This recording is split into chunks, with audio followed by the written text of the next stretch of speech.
Alors on compare, on prend, on teste, on utilise. Puis on jette, on remplace et on amasse. Pas seulement les choses, les personnes aussi. Nos relations amoureuses et sexuelles sont à l'image de la société de consommation dans laquelle nous avons grandi. Pourtant, nous voulons être aimés. Être aimés durablement, être aimés pour ce que nous sommes. C'est notre désir le plus profond. Alors pourquoi y renoncer puisque c'est possible de le réaliser? Je suis Thérèse, la cofondatrice de SEM, et vous écoutez Love Care, le podcast de l'amour durable. Elle aime son mari, ses enfants et sa famille. Elle aime le wingfall. Elle aime l'eau, le vent, la scène, les sorties, la fête, la danse, les bonnes choses. Elle aime le beau, les beaux tableaux, les belles lignes. Elle aime la vérité, tout ce qui sonne juste. Bonjour Florence. Bonjour Thérèse. Tellement contente de te rencontrer. Tu travailles aussi depuis de très nombreuses années pour permettre aux personnes de s'aimer, de se laisser aimer. Comment tu te présenterais ? Écoute, je travaille sur le parcours. Mon métier, c'est d'aider les uns et les autres, célibataires ou en couple, hommes ou femmes, dans le parcours affectif, à faire pivoter sa vie affective, à comprendre comment avancer dans ce chemin. Franchir les étapes difficiles en étant extrêmement concrète. Mon métier, c'est d'avoir vraiment développé une méthodologie d'accompagnement sur la connexion émotionnelle, sur les prédispositions qui ouvrent à l'amour, et de comprendre qu'est-ce qui, dans notre schéma, vient couper cette connexion. Et alors, avant que tu nous en dises plus sur la connexion émotionnelle, est-ce que tu peux nous expliquer comment est-ce que tu en es venue à faire ce métier qui est quand même assez atypique, dis-moi. Mais alors ça, Thérèse, c'est une longue histoire.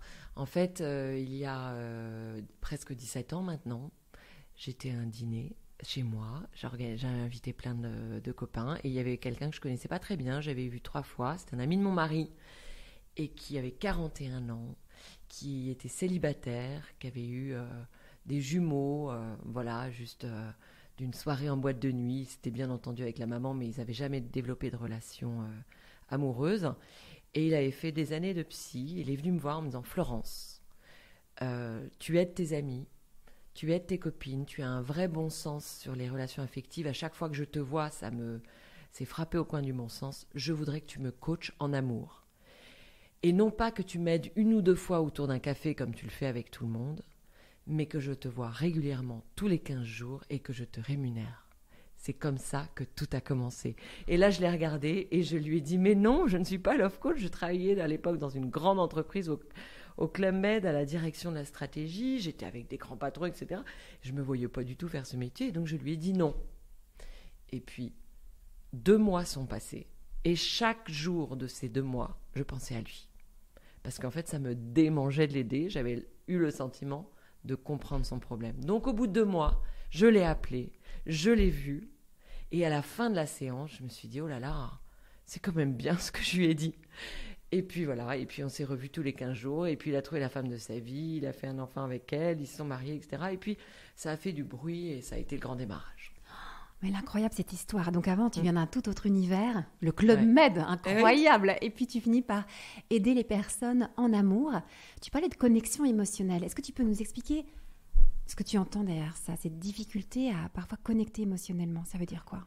Alors, donc la connexion émotionnelle. La connexion émotionnelle, en fait, pourquoi j'en suis venue à ce métier ? C'est parce que justement, je trouvais que tout le monde tournait autour du sujet sans s'attaquer au cœur.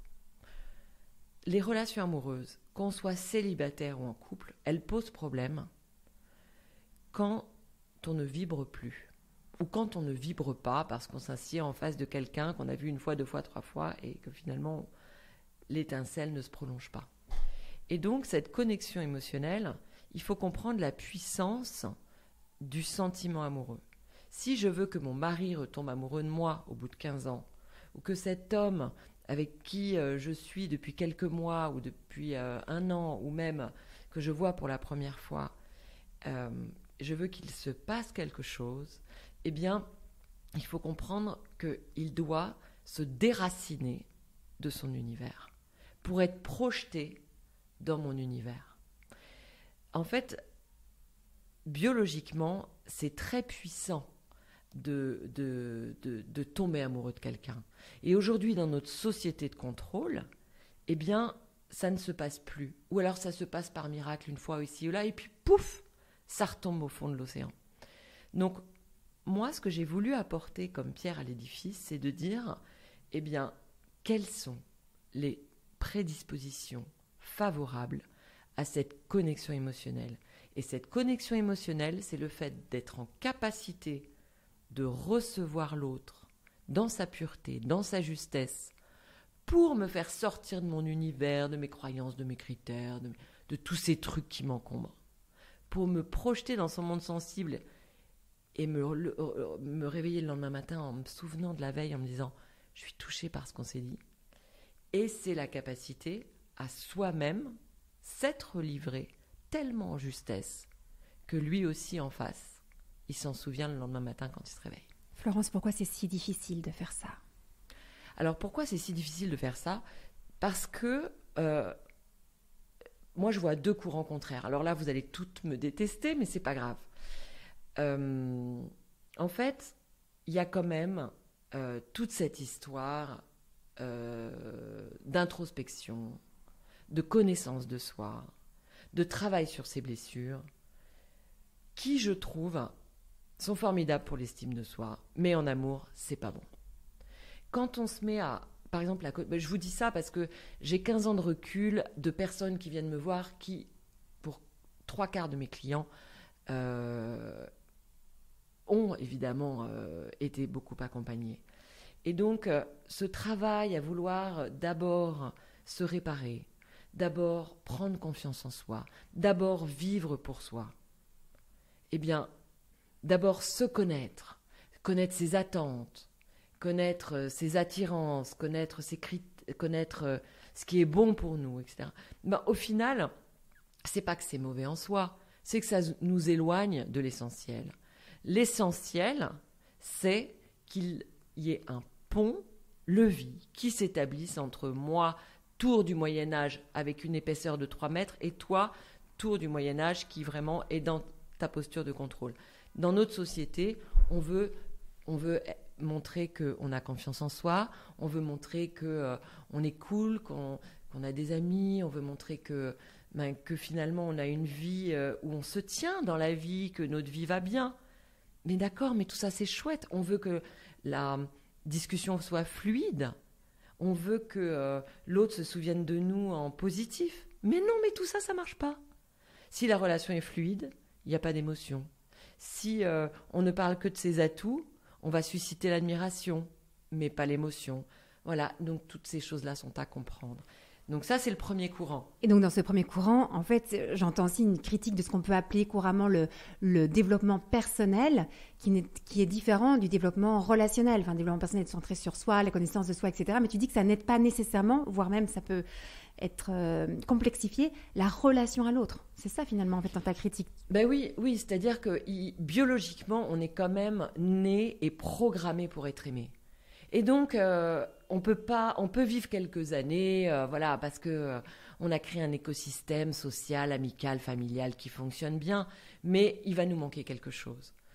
Faut regarder, je sais pas, les époques avec Ceausescu, les pouponnières, un enfant qui va se laisser mourir s'il n'a pas le regard de sa mère. Enfin, voilà, on est quand même programmé pour ça, donc c'est très difficile d'être heureux sans ça. Évidemment, c'est génial d'essayer d'être heureux en ça, mais ce qui se passe, c'est qu'on ne peut pas dire à quelqu'un d'abord travailler sur vous, parce qu'au final, il va lui manquer l'essentiel. Et puis surtout que nous, les femmes, eh bien, voilà, on ne peut pas faire des enfants éternellement, et que donc on ne peut pas passer 10 ans à être heureuse seule, parce qu'en plus, ça va être très dur d'être heureuse seule, et en plus, si on est d'abord heureuse seule, on va prendre de mauvaises habitudes. Donc, moi, je ne suis pas pour cet aspect-là des choses, parce que je me rends compte, finalement, que la seule chose qui compte, c'est d'être dans le lien affectif. Et alors, une fois qu'on est dans le lien, là, on y va avec un peu de maturité affective pour se réparer. Et moi, je crois à la réparation de nos blessures, ou même pas la réparation d'ailleurs, c'est pas si grave. C'est la beauté de notre monde sensible, qu'on ait eu des failles ou quoi, qu'on puisse apporter cette merveille-là dans le lot du couple. Et si on y va avec une certaine intelligence de la relation, eh bien, on va progresser ensemble, parce qu'il n'y a pas de lieu de progrès plus fort que le couple. Alors, c'est hyper intéressant ce que tu partages là, parce qu'on l'entend très rarement, un peu au micro de ce podcast Love Care, parce qu'on voit bien qu'il y a un fil rouge chez tous nos intervenants, et donc c'est bien ce que tu le redis avec tes mots à toi, c'est très pertinent ce que tu dis. Et tu dis, on va te détester, parce que c'est vrai que c'est une critique, d'une certaine façon, une remise en question d'un mode de fonctionnement qui est très répandu dans notre société occidentale. Merci de nous le dire. Il y avait un deuxième point que tu disais, une deuxième cause à cette difficulté à connecter émotionnellement avec l'autre. Oui, donc il y a ce courant. En fait, il y a le courant du développement personnel, de l'idée qu'il faut avoir confiance en soi.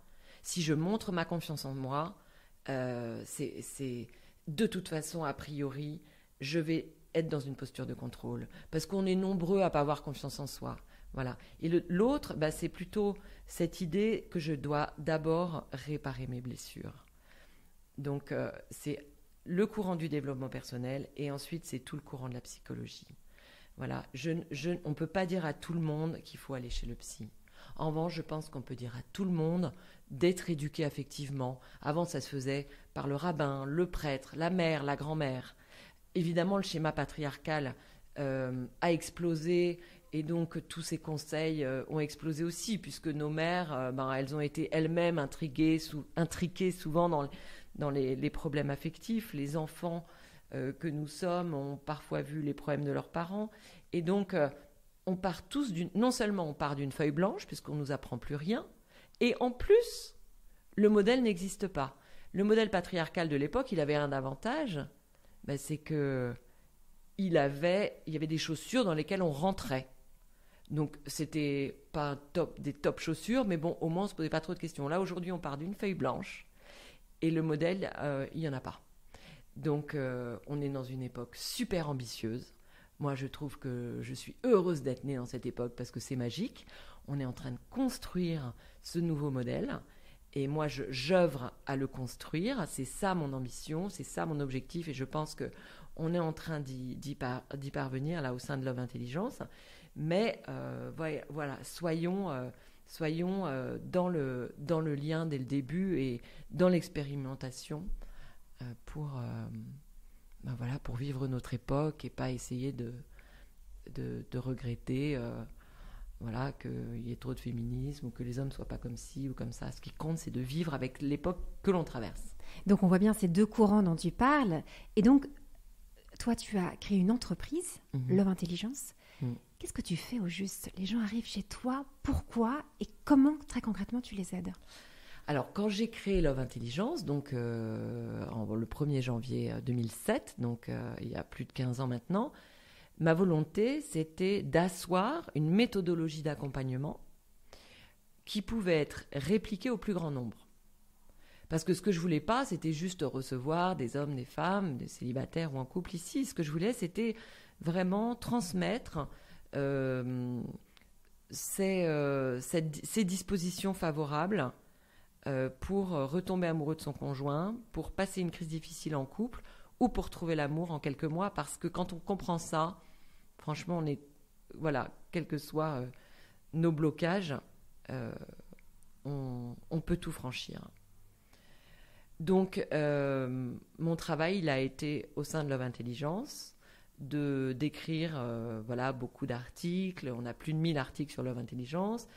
Et puis, j'ai commencé à former ma première coach, qui était psychologue, et puis une DRH qui a voulu faire ce métier. Ces deux personnes-là travaillent toujours pour Love Intelligence depuis 15 ans maintenant. Et puis, ensuite, j'ai formé une ou deux autres personnes. Mais c'était pour les besoins de Love Intelligence. Donc, on a créé des masterclass aussi. Il y a une masterclass pour les personnes célibataires qui s'appelle la méthode Florence. Il y a une masterclass pour le couple qui s'appelle Fantastique Couple.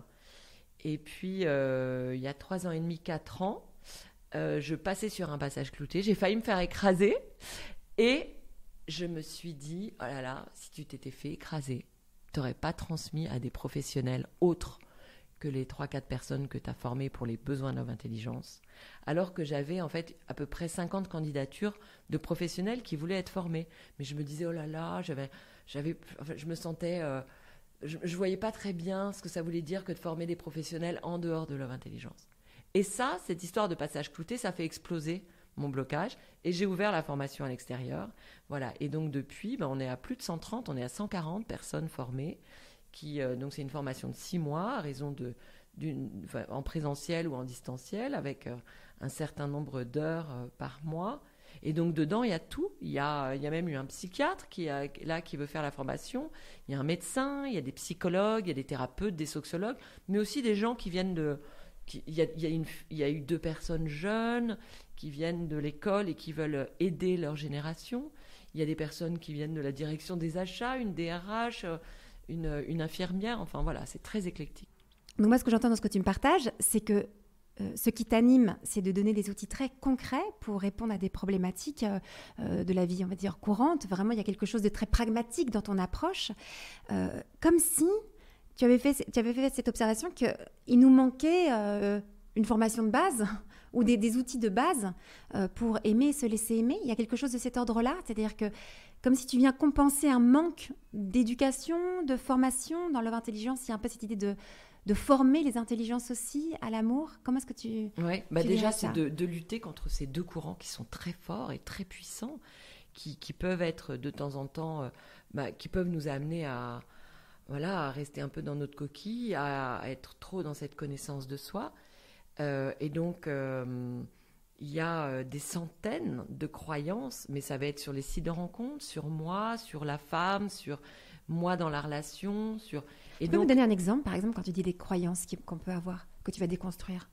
Oui, tu vois, par exemple, si ma croyance, c'est que il faut que l'amour soit fluide, eh bien, je vais m'adapter à l'autre. Je vais faire plaisir. Si j'ai 50 ans et que je suis bien éduquée, etc., je ne vais pas vouloir ruer dans les brancards. Et donc, par exemple, le type, imaginons, je fais un rendez-vous via Tinder ou Theotokos ou je ne sais quoi. Eh bien, je vais être là en face de lui. Et ce que je veux, c'est que s'il parle de quelque chose, je sais pas moi, la montagne, je vais lui montrer que moi aussi j'aime bien la montagne. Je vais vouloir raisonner avec ses personnalités. Je vais lui montrer que moi aussi j'ai cet éclectisme que lui a. S'il me montre cet éclectisme, en fait, je vais aller dans son sens pour lui montrer que je lui corresponds. Et ça marche pas. Pourquoi ça marche pas? Moi, je me souviendrai très bien, c'était il y a 8 ans, il y a une femme qui était arrivée, qui m'avait dit « Oh Florence, je sors d'un rendez-vous. Ce rendez-vous est tellement génial que je viens vous voir pour que ça marche. » Et elle m'a raconté le rendez-vous et je me suis dit « Il ne va pas la rappeler. » Et c'est exactement ce qui s'est passé. Parce qu'en effet, le rendez-vous était super. C'était fluide, c'était sympa, ils avaient bien parlé.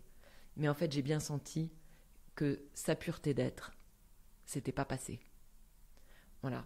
Et donc, il faut bien comprendre que quand je vous parle de la violence du sentiment, il faut le déclencher. Et pour le déclencher, il faut y aller fort, en poussant le curseur sur cette ouverture sur son être. Sinon, ça ne marche pas. Susciter l'admiration, c'est pas un objet, ça ne fonctionne pas. Parce que quand on suscite l'admiration, à un moment donné, forcément, on va décevoir. Et si on suscite uniquement l'attirance physique, c'est pareil, à un moment donné, ça va décrocher. L'attirance intellectuelle, pareil. Donc, notre être, ce qu'il cherche, c'est à sortir de lui. Donc, il y a plein de croyances qui sont en dehors de ça. Les croyances, et donc, pour que notre être il sorte de lui-même, eh bien, il faut que... on envoie du lourd sur notre singularité, ce qui fait tellement notre différence. Donc il faut y aller. Il faut montrer qu'on n'est pas d'accord. Il faut montrer ce qui nous met en colère aujourd'hui. Il faut dire pourquoi on adore le tennis ou pourquoi on déteste cette boîte ou pourquoi on a quitté Lyon et pourquoi on est venu habiter à Strasbourg. Il faut qu'on explique le pourquoi des choses pour que notre être soit reçu. C'est ça que tu appelles la pureté d'être? La pureté d'être, c'est évidemment très concrètement lié à nos rêves, à nos moteurs, à nos épreuves et à nos besoins physiologiques. Et c'est surtout pas ce que l'on fait dans la vie, c'est surtout pas nos convictions profondes. On s'en fout de nos convictions, parce que si je te montre mes convictions, je vais chercher à te convaincre. Si je cherche à te convaincre, j'enferme le dialogue et mon canal émotionnel, qui se nourrit de magie émotionnelle, de moments de flou, de vide, etc., il ne va pas pouvoir s'installer. Voilà. Donc, imagine toutes les croyances qui viennent contre ça. Donc, la croyance, c'est il faut d'abord bien savoir ce qu'on veut en amour. Non. Parce que je suis assez d'accord, évidemment, sur le fondamental de cette croyance-là, mais il faut surtout savoir se laisser surprendre par un être. Le nombre de fois dans mes coachings, dans mes accompagnements, où là, tiens, encore ce matin, là, j'avais la supervision de celles qui se sont fait former l'année dernière. On travaillait sur un cas d'une fille qui s'appelle Constance. Et en fait, cette Constance, elle se rendait compte que tous ces critères, elle pouvait les envoyer bouler. Parce que dans la relation qu'elle avait avec son Jérôme, ce qu'elle aimait, c'était rien, ça n'avait rien à voir avec tout ce qu'elle avait énoncé. Ce qu'elle aimait, c'était sa joie. Voilà. Donc oui, il n'était pas dans tout, il ne cochait aucune case, mais il cochait la case de la joie. Et ça valait de l'or. Alors qu'il n'était pas de son niveau social, qu'il n'était pas de son... Voilà, elle avait tellement de choses qui la bloquaient, mais il avait la joie.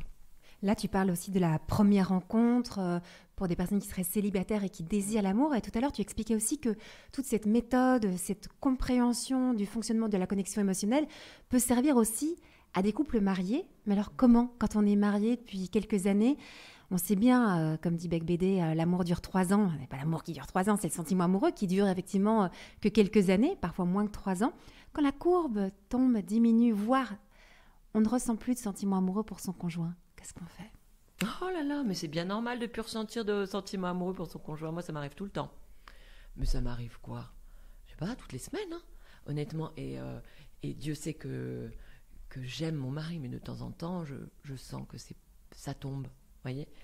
Donc, reconvoquer l'état amoureux, quand on est en couple depuis 5 ans, depuis 3 ans, depuis 15 ans, depuis 20 ans, c'est possible. C'est possible comment ? Eh bien, c'est possible dans un espace où l'autre va recapter notre être. Ça veut dire quoi ? En fait, la lumière d'un être, il passe par sa vulnérabilité, par son monde sensible. Moi, voyez, si un soir, je me mets vraiment à me confier sur ce qui m'a plombé, ou sur ce dont j'ai peur, ou sur une épreuve où je me suis sentie minable, eh bien, déjà, ça va ouvrir l'espace de l'utilité de l'autre. Parce que c'est pas inutile de le rappeler, mais on a besoin de se sentir utile. Attends, pause, parce que ça c'est à mon avis très important, parce que c'est complètement en décalage avec ce qu'on vit à notre époque. On dit on a besoin de se sentir utile pour créer cette connexion émotionnelle, alors que aujourd'hui on en dit quand même que l'indépendance, le fait d'avoir besoin de personne et de surtout pas être dans une dépendance avec l'autre, c'est ça l'idéal de vie. Là tu nous dis non, en fait c'est important que l'autre se sente utile. Ah oui, mais tu sais, le lien, il fonctionne...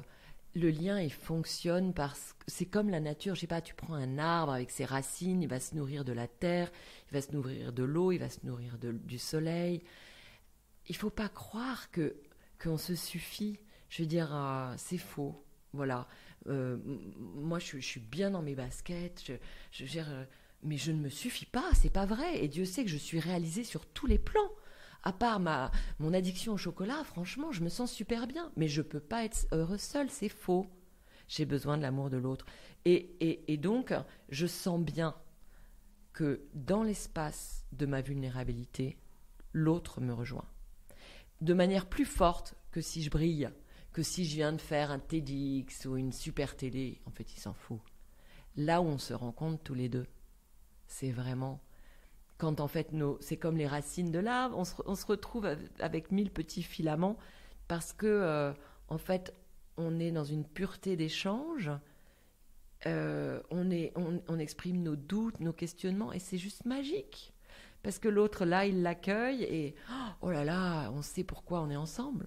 Voilà. Mais justement, tu n'as pas peur que cela crée une sorte de dépendance affective ? Bon. Qu'est-ce que tu en penses de ça? Parce que tu l'entends comme moi partout. Moi, on fuck nous dit... la dépendance affective. Ah, ça m'intéresse. Non, mais ça jamais en citation. Fuck la dépendance affective. Pourquoi fuck? Dis-moi, ça m'intéresse d'avoir ton point de vue. Mais pourquoi? Parce qu'on ancre les gens dans des schémas. Tu vois, moi, j'ai pas quelqu'un ici qui vient sans me parler de sa dépendance affective. C'est pas comme ça qu'on résout les problèmes. Les gens, ils se les trimballent pendant des années. Voilà. Et en fait, tu sais, parfois, chaque année, j'ai 2-3 psychiatres en accompagnement. Souvent une femme en couple ou souvent des personnes célibataires, psychiatres, qui me disent « Alors là, moi, Florence, avec moi, vous n'allez pas y arriver. Voilà mon schéma. » Alors, c'est comme si physiquement, ils me montraient un truc en pierre hyper lourd, genre l'air de dire, me regardant, l'air narquois, « Vous n'allez pas y arriver. » Mais je veux même pas l'entendre son schéma. D'ailleurs, je me souviens, la dernière, elle venait de Lyon, la psychiatre. Elle me dit « Mais vous voulez pas en savoir plus sur mon schéma ?» Je lui dis « Non. Votre schéma ne m'intéresse pas. » Parce qu'en fait, son schéma, elle l'entretient et elle va m'expliquer qu'elle n'y arrive pas parce qu'elle a ce schéma. Alors que moi, tout ce que je vais lui expliquer en séance, c'est à portée de main. Si le soir, elle décide d'agir comme je lui dis, c'est tellement frappé au coin du bon sens. Elle est tellement intelligente, la fille que j'ai en face de moi. Elle comprend tellement bien ce que je viens de lui expliquer sur l'amour que, quel que soit son schéma, ce que je lui ai conseillé, elle peut y arriver. Parce que c'est simple, parce que poser des questions à quelqu'un, se livrer en vérité sur une chose un peu essentielle de notre vie que, ok, jusqu'à maintenant on ne l'avait pas livré, mais finalement on trouve que ça fait quand même du sens de dire un peu de vérité là-dessus, c'est à la portée de tout le monde. Mais c'est à la portée de tout le monde parce que finalement, c'est d'arriver à avoir cette spontanéité dans la relation, cette ouverture du cœur. Et on peut le voir chez beaucoup d'enfants.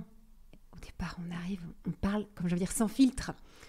On dit ce qu'on a sur le cœur, ce qu'on a vécu. Et puis peut-être comment, peu à peu, dans nos histoires, ou en fonction de nos personnalités, on commence à mettre des filtres. On commence à fermer son cœur. Mais c'est comme si là, en tout cas quand je t'écoute, je me dis, tu nous aidais à retrouver cette spontanéité, quelque chose. Quand j'ai spontanéité, tu vois ce que je veux dire, c'est pas je parle sans filtre, je dis ce qui habite mon cœur et j'essaye pas de contrôler ce que je dis avec toujours cette idée de qu'est-ce que l'autre va penser si je dis ça. En fait, tout est calculé et donc forcément là il y a plus de spontanéité. Mais exactement.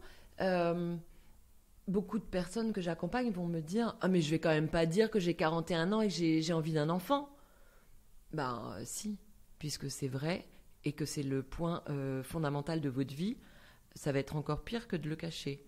Ou là, j'aime bien l'exemple de cette fille qui avait un frère schizophrène qui était décédé 4 mois avant qu'elle me vienne. Elle me dit, je suis en accompagnement en psy. Ma psy m'a dit surtout, vous ne parlez pas de votre frère schizophrène. Parce que le frère schizophrène, il avait eu des actes de violence terribles. Elle avait porté son frère toute sa vie. Voilà. Et je dis, mais bien sûr que si. La fille, elle mesurait 1m80. Elle était... tu vois, corpulente, elle avait un petit visage tout fin. Son corps, on le comprend. Quand on comprend qu'elle a, pendant 48 ans, porté un frère schizophrène. Et la phase de vie qu'il la traverse, c'est quoi? La phase de vie qu'il la traverse, c'est que justement, elle est libérée aujourd'hui. C'est triste ce deuil, mais en même temps, elle peut enfin s'occuper de sa vie amoureuse. Et si l'homme qui est en face d'elle, il ne comprend pas ça, déjà, il ne comprend pas son corps. C'est comme s'il y avait une dissonance, tu vois. Donc, en fait, il faut comprendre que tout est cohérent et que pour que cet homme aille accepter cette femme dans sa beauté, eh bien, il doit comprendre la phase de vie qu'elle traverse. Et la phase de vie qu'elle traverse, ça a évidemment un lien énorme avec son frère schizophrène décédé. Pour te présenter, Florence, je t'ai demandé les différentes choses que tu aimes dans la vie. Et la dernière, tu as dit... J'aime la vérité, tout ce qui sonne juste. C'est ça que tu es en train de nous dire. En fait, quand c'est vrai, ça sonne juste. Et là, il y a quelque chose qui se passe entre deux êtres. Oui, oui, c'est ça. Mais ce qu'il faut bien comprendre encore, tu vois, cette vérité, il faut comprendre la mission presque de l'être sur Terre. L'être, il a besoin de grandir. Il est né pour grandir. Il est programmé comme ça. Donc... dans l'amour, il sait qu'il va grandir, c'est pas conscient. Et donc, quand il tombe amoureux parce que en fait, son être va grandir à travers la différence de l'autre. Donc déjà, nous, là, dans nos grandes villes qui cherchons des êtres qui sont compatibles parce qu'on aime les mêmes choses, on a des centres d'intérêt communs, voilà, ça peut pas fonctionner. Tu vois, peut-être que l'essentiel à comprendre, c'est que un homme, une femme, dans le lien à l'autre, en fait, il a surtout pas besoin de se voir lui. S'il se voit lui, chimiquement, ça ne se passe pas. Il se déteste, en fait. Lui, dans ce qu'il veut aimer, c'est qu'il veut sortir de son univers pour aller dans l'univers de l'autre, pour grandir. Voilà. Et ça demande, c'est le travail que je fais dans mes formations, ça demande de comprendre comment expliquer ça à un homme ou une femme qui vient nous voir pour qu'elle se mette dans cette disposition-là. Et c'est comme ça qu'en effet, eh bien, on va pouvoir sortir de la dépendance affective, puisque de toute façon, l'autre, il va tomber amoureux de nous et qu'on aura compris les fondamentaux du respect de la liberté. Quand on comprend bien là tout ce que je viens de dire, il y a un immense respect sur le respect de la liberté de l'autre. Et ça devient plus facile de sortir de sa dépendance parce que on a une forme de dignité de la qualité de la relation. Et en fait, c'est naturellement qu'on ne va pas envahir l'autre parce qu'on va comprendre ce qui se joue, on va comprendre comment chacun grandit et on va laisser cet espace de liberté à l'autre pour qu'il puisse grandir simplement. En fait, on rend intelligents nos clients. Oui, d'où l'homme intelligence. Mais dans ce que tu viens de partager aussi, tu es en train de déconstruire une autre croyance ou une autre idée. Ce serait que le couple serait là pour nous apporter du bien-être, qu'on vivrait, on passerait des bons moments ensemble, ce serait sympa, agréable, etc. Et donc, je vais choisir quelqu'un avec qui je vais passer des moments agréables, vraiment qui va m'offrir le plus de bien-être. Là, tu es en train de dire, attends, la mission du couple, ça peut être aussi de grandir, ce qui n'est pas tout à fait la même chose, parce que grandir, ce n'est pas toujours facile, ça demande un petit challenge, un dépassement de soi, etc. Et on voit bien là, quand tu nous parles, quand tu nous partages ta vision, c'est qu'elle est très différente de celle qu'on imagine être la mission du couple. C'est pour ça qu'on caste un peu chacun, dire qui m'a apporté plus de bien-être. Magnifique Thérèse ta question, on voit que tu n'es pas journaliste, tu vois que tu écoutes vraiment, c'est super, c'est magnifique ta question parce que vraiment ça me fait réfléchir. Mais oui, bien sûr, et c'est ça qu'on ne transmet pas parce qu'il n'y a pas d'éducation affective. Si en fait, tout le monde est d'accord pour dire qu'en général on veut grandir, on veut s'élever, tu vois. Tout le monde est là, ça c'est dans l'époque, tu vois, on veut grandir, on veut s'élever. Sauf qu'on n'a pas compris que c'est via l'autre qu'on va le faire. Et qu'en effet, le couple, ça va pas mal secouer, mais qu'au final, si on a la bonne posture, tu vois, c'est comme la mer. Si on est toujours au-dessus du niveau de la mer, on va pas en dessous, parce qu'en dessous, on plonge, on voit plus rien, etc. Si on est toujours au-dessus, comme un civisme relationnel, comme, tu vois, une manière de se comporter pour savoir que telle crise, finalement, va m'apporter quelque chose. Donc, on reste toujours au-dessus. Eh bien, on va alors comprendre que tout ce qui se passe en couple est une magnifique occasion pour progresser. Donc, on ne s'inquiète pas si on rencontre quelqu'un avec qui... Ça frictionne parfois, ou même beaucoup. On n'a peut-être pas les mêmes goûts. On n'a peut-être pas... on a des petits points de difficulté ou parfois des gros points. On ne s'inquiète pas, on ne se dit pas que... Alors du coup, il faut s'arrêter tout de suite parce que, comme toi, moi je rencontre beaucoup de célibataires qui, dès qu'il y a le moindre petit grain de sable, hop, tout de suite elle s'arrête. Ou il s'arrête en disant, ah non, c'est quand même pas le concept du couple qui est des grains de sable. Il y a cette croyance-là et je l'entends que tu es en train de la déconstruire, mais à fond. Tu sais, là, la cliente, tu la mets à fond sur la disposition émotionnelle et sa peur qu'il soit pas comme ci, qu'il soit pas comme ça va s'envoler tout seul. Parce qu'elle a raisonné, ça fonctionne pas. Si en revanche, il y a la connexion émotionnelle qui s'établit, alors elle va dire « c'est bizarre, j'étais persuadée de jamais aimer quelqu'un qui soit plus petit que moi, qui soit chauve ou qui n'ait pas d'humour. Mais moi, ça fait 40 ans que j'ai toujours été attirée par les hommes qui ont de l'humour. Mais lui, il n'a pas d'humour, mais je l'aime. » Bah ouais, tu vois. Et donc, c'est ça, se laisser surprendre par l'amour, c'est de se dire « Ok, au début... soit si j'ai un coup de cœur, là c'est un petit peu vigilance pour quand même m'assurer que je rentre voilà, quand même dans une connexion émotionnelle et je me laisse pas emporter par une posture sur le faire ou sur l'avoir et non sur l'être. Et si en revanche j'ai pas de coup de cœur Mais quand même, ça me titille parce que ça m'énerve de rejeter quelqu'un de bien. Alors je continue. Je mets à fond la connexion émotionnelle en place et je vois si finalement je ne peux pas me laisser surprendre. Ce que j'aime beaucoup dans ce que tu partages, c'est qu'il y a une sorte de mélange entre à la fois, tu invites à la vulnérabilité, comme une sorte de lâcher prise, de perte de contrôle, de pouvoir être dans cette connexion émotionnelle. Et en même temps, tu nous invites à faire preuve de beaucoup d'intelligence. C'est-à-dire qu'il y a ce mélange entre habiter notre vie émotionnelle, l'accueillir, mais avec de l'intelligence. Moi j'aime ça dans ton approche, parce que c'est pas juste, on laisse juste nos émotions et se laisser traverser par nos émotions et puis un peu en roue libre. Non, c'est avec intelligence. Et moi, j'ai l'impression que du coup, il y a quelque chose que tu réunifies par ton approche entre notre cœur, nos aspirations de cœur, notre corps, on a peu parlé du corps, mais évidemment, tout ça est lié, et avec notre tête, notre intelligence. Et là, on a les dimensions de notre personne qui, sont réunifiées. Je fais parce que je parle avec mes mains, ouais. Mais que je retrouve en tout cas dans ton approche et que je trouve très, très forte, finalement. Oui, elle est très intéressante, ta question, parce que finalement, tu sais, cette intelligence, normalement, elle ne devrait pas être nécessaire.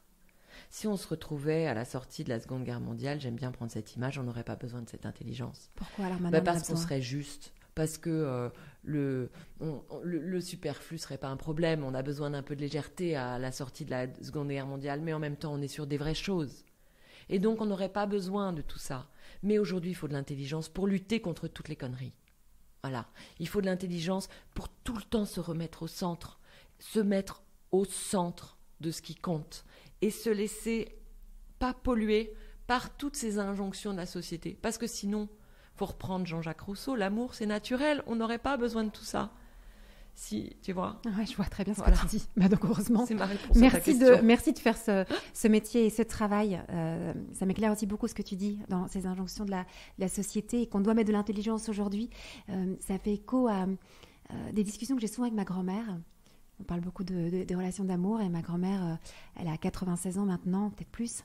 Et je vois bien qu'il y avait quelque chose de plus simple à son époque qu'à mon époque. Et je vois bien cette différence et tu l'expliques par ces injonctions. Et qu'on a besoin de mettre beaucoup d'intelligence là où parfois elle ne comprend pas pourquoi est-ce que je fais ce métier et pourquoi est-ce qu'on a besoin de discuter autant là, comme on le fait d'amour. C'est quand même simple cette affaire-là. Mais tu me permets d'éclairer cette question que j'avais de cette différence de génération. Parce que ta grand-mère, elle était sur les vraies choses et qu'elle envoyait pas bouler, tu vois, parce qu'elle mettait du sacré certainement dans l'amour. Oui, et une sorte de simplicité qui est belle aussi, en fait. Bien sûr. Florence, on t'écouterait pendant des heures parce que c'était passionnante. Je voudrais peut-être pour terminer ce premier échange avec toi, j'y promets parce que peut-être qu'il y en aura d'autres, on a envie de poursuivre. Une chose que tu as comprise ces dernières années et que tu voudrais transmettre aujourd'hui à celles et ceux qui nous écoutent, ce serait laquelle qui te vient comme ça spontanément? Attends, il faut que je réfléchisse, parce que comme j'ai dit beaucoup de choses. Ce qui te tient le plus à cœur que tu voudrais transmettre aujourd'hui? Ce que tu veux crier au monde? Toi, Florence. Ouais, tu sais, c'est l'éducation affective. Ouais, vas-y. Ce que je veux crier au monde, pour reprendre ta question, c'est vraiment le besoin d'éducation affective. C'est que on peut quasiment pas réussir une relation sans être un tout petit peu éduqué affectivement. C'est trop compliqué aujourd'hui. Les réseaux sociaux, les séries télé, les bouquins, tout ce dont j'ai parlé viennent en fait nous mettre en fait un peu dans le concentrique, mais pas dans l'essence même du lien. Et donc, il faut être curieux quand l'autre nous agace. Parce qu'en fait, c'est là où on rentre en travail. Et il faut comprendre que l'état amoureux, c'est un état merveilleux qui ne passe pas au bout de 3 ans, qu'on peut reconvoquer et qu'il n'y a pas de couple mort.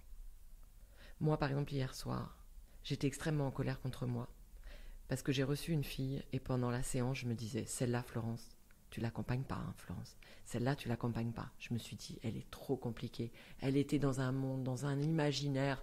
Je me suis dit, elle est sur son soleil et il va falloir que je la décroche et que je la ramène sur terre. Et j'ai pas pu m'empêcher de lui proposer de l'accompagner sur 6 mois parce que c'est ma foi, c'est ma mission. Alors que j'ai plus de temps, mais je peux pas ne pas lui proposer. Mais je sais le travail que ça va demander pour vraiment lui ouvrir les yeux sur... en plus, elle a 41 ans, elle a 42 ans en mai, elle veut un enfant, elle veut un mari, voilà. Et donc, l'éducation affective, cette fille, je vois tout ce qu'elle ne sait pas, tout ce qu'il faut lui transmettre en 6 mois, parce que j'ai envie qu'elle trouve quelqu'un, et je sais que c'est encore possible.